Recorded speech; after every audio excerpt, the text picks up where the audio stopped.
Hello everyone, welcome back to All American Rowing, a very special episode of All American Rowing here live at Henley Regatta 2025 with me, Fergus Mainland, and from Norcal crew, John Cates, and from Saugatuck, it's Mike O'Hara. Gentlemen, thank you very much for joining us. Thank you very much for making the trip across the pond to Henley upon Thames for this year's regatta. John, let's start with you first of all. How has your travel been? How have you been getting all set up ahead of this year's regatta?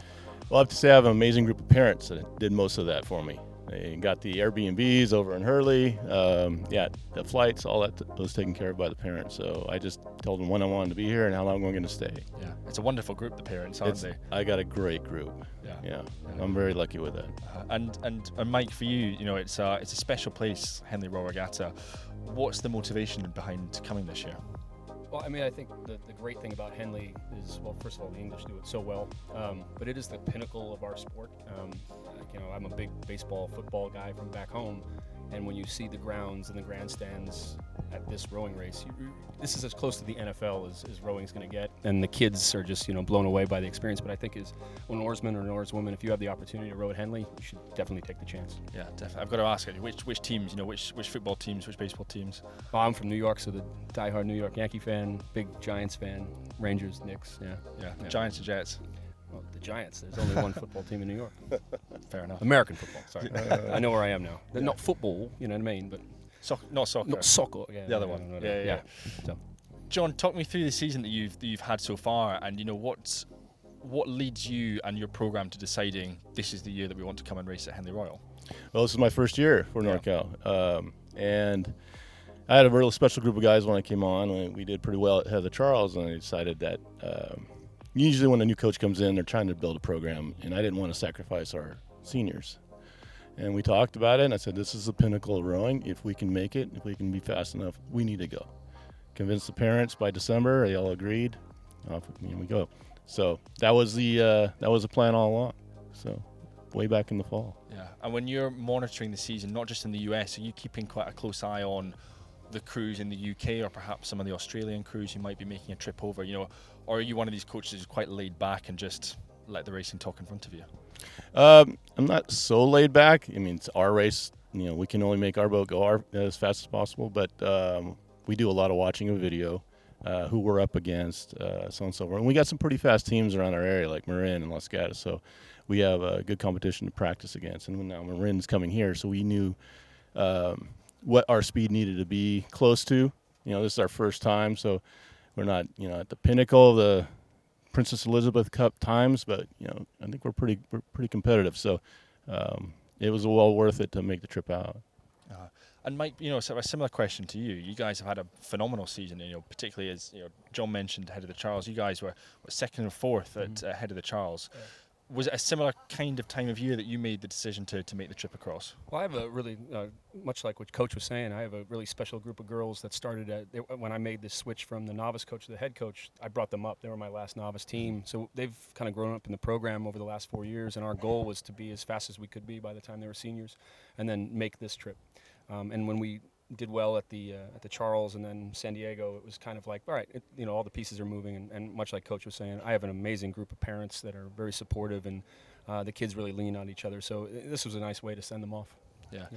And how have you found the course? Because the course is quite a unique part of Henley, isn't it? Yeah.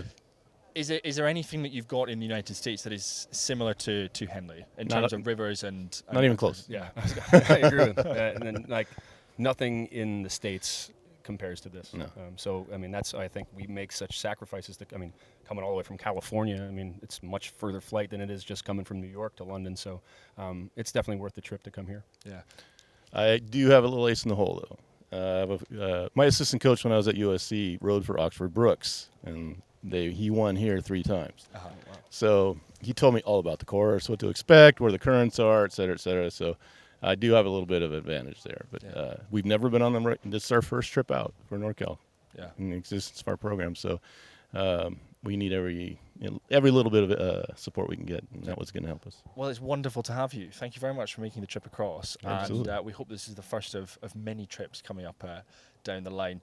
I must ask, a lot is read into it. What have you made of your respective draws for this year's event, or is that something you very much take day by day, as the saying goes. Yeah, I mean, I think, again, we'll go back to baseball, but coaches that would always say, play today, win today.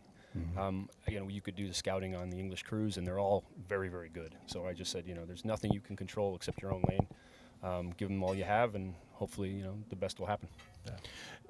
Totally agree with Coach O'Hara. Also, we did a little bit of asking because we don't know how any of these screens. There's some names, out there, and you expect teams to be fast. They've been out here and they've won. But in our first draw, we'd never seen that team before in our life. We've asked a few questions. We looked up all the YouTube videos we can find on them. I mean, the one thing I will say is they're all very well coached. I mean, everybody the rows UK well. are really good at what they do. Yeah. So you're going to see top flight rowing. Yeah. Well, we say the same about you guys. Particularly when we get a lot of comparison. Head of the Charles is really the only chance, I suppose, we get that comparison, isn't it, between the UK crews and the US crews, and we'll send over a St Paul's or someone like that, or a Windsor, who will traditionally do very well. But is the indication is that we get, and we were particularly excited, when they first opened up the Prince Philip, and then when they opened everything up to clubs as well.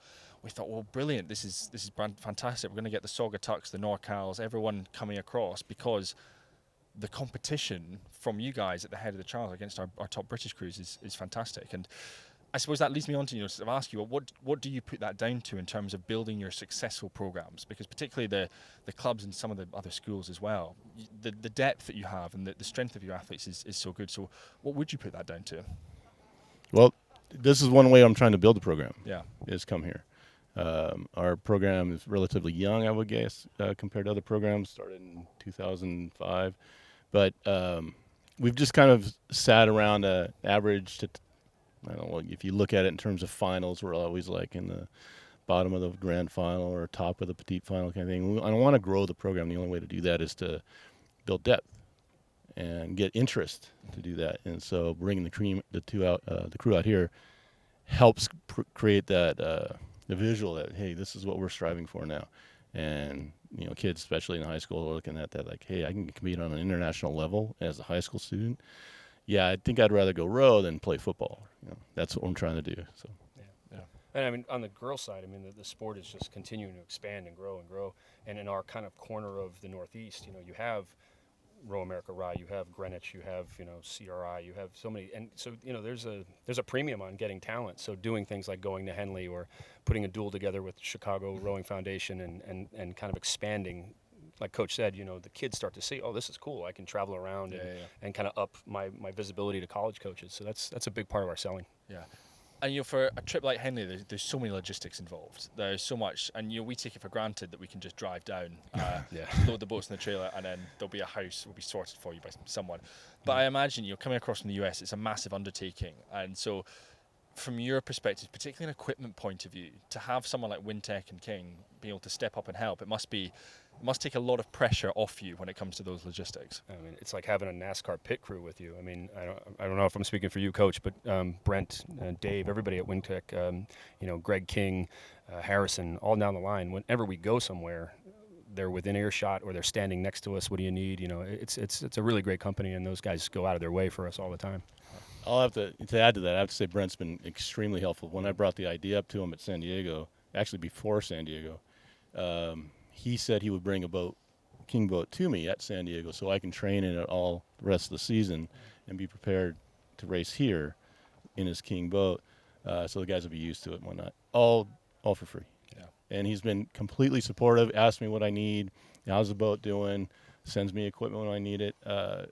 He's been the best resource for equipment I've ever experienced. And I've had a lot of equipment. I've rode with Empokers, I rode with Vespoli's, rode with Hudson's, everything. Right now, Brent's stepping up. He's the king of kings right now. So it's a good catchphrase. I really like his boat, so it helps a lot. Yeah. And it must mean as well, for athletes, just to have that similarity between shells that they race in the US to then race in the UK. Yeah. Again, it's not another thing to worry about, is it? No, I mean, it's players want to use the same equipment, whether it's a baseball bat or the type of helmet they use, or the hockey stick or the skates, whatever it is. I mean, there's a comfortability that they have, and when you have a company that also makes sure, like Coach said, that you're going to get the boat, you're going to train in it. If anything's wrong, he'll come take care of it. It takes a lot of stress off of us too. So, yeah, I can imagine. Yeah, and as well, you've got the friendly faces in the US, and when you come across to Henley, and we've got the big support of WinTech and King and other organisations as well. How much of a feel is it that you're coming across and you're representing the United States, that you're coming across to the UK, representing the US, and you're, I suppose, not just doing well for your clubs, but actually for the whole of US rowing as well? Come over, right around the 4th of July. Yeah. What is it? Is it Friday this year, 4th of July? It is. So, I don't know. I think, rowing in the UK is so big, and, this is your backyard. So, we come over with a little bit of an edge, like, hey, let's see if we can play against these guys or if they can play against us. But, I think anytime you compete internationally, you definitely wear your color on your sleeve. Yeah. It helps in my mind because as an athlete, I competed with against all kinds of athletes, and it helps to teach the kids that eventually everybody dresses the same, puts on the same uni, and you're all working hard. It's just a matter of desire and skill, and that's going to make the difference. But I can't emphasize enough. I'm so happy with the boat that I've got. That's a big question mark. Trust me, as coaches coming over, you'd have a great crew and you can have lousy equipment, and it's gonna make you frustrated. But we don't have that problem. Yeah, I'm so happy with that. Yeah. And now the guys are just ready to fight. They're really excited. So actually a little too excited. So we're trying to get them to nap right now. Calm down. Just get them back in the course. One more loop just to tire them out. That was this morning. So. We've talked a little bit about the racing. What are you looking forward to about this year's regatta, perhaps off the water or away from your crews out on the course? Just the spectacle of it all. Exactly. I mean, the coolest thing is when I was here as an athlete, I got to meet Stephen Redgrave and Matthew Pinsent. Sir Stephen Redgrave and Sir Matthew Pinsent.